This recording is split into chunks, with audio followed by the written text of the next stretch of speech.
Let's fill out the Ohio trailer bill of sale together and do it in a way that holds up when it's time to register the trailer and transfer the title. Start at the top with the date of sale, then the seller's details. In our example, that's Anna Baker with her address, phone, and email. Then the buyers, then Carter with the same. 2 quick habits. Enter each name exactly as it appears on that person's ID and on the title. A nickname or a typo can stall the transfer later. And don't leave a line blank. If something doesn't apply, write NA. An empty box is an invitation to change the document after it's signed.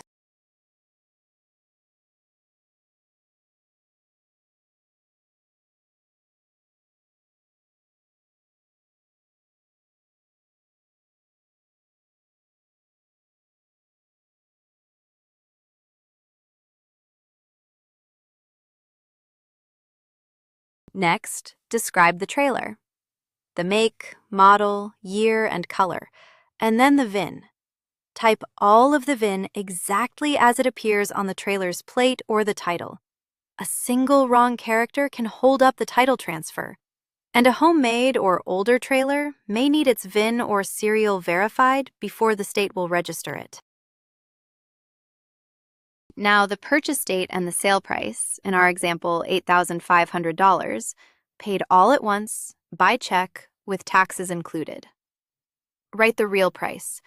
Lowballing it to shave the sales tax can come back as back taxes and penalties, and it leaves the buyer with weaker proof of what they actually paid.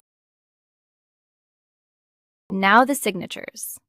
The seller and the buyer each print their name, sign, and date. This form also has witness lines and a notary block. Use them only if your state requires it, or add a witness for extra proof. Then make 2 copies.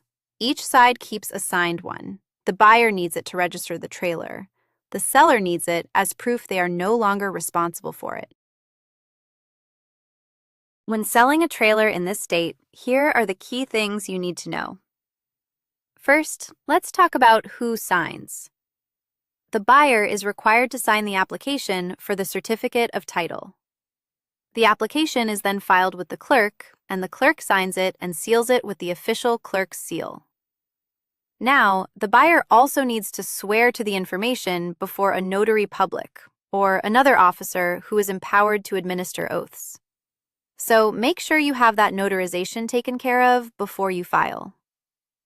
On the topic of the title, the sale must be accompanied by a certificate of title that has been duly assigned.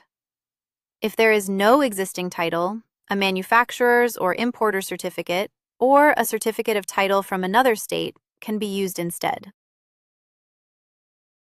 Remember, this is general information, not legal or tax advice.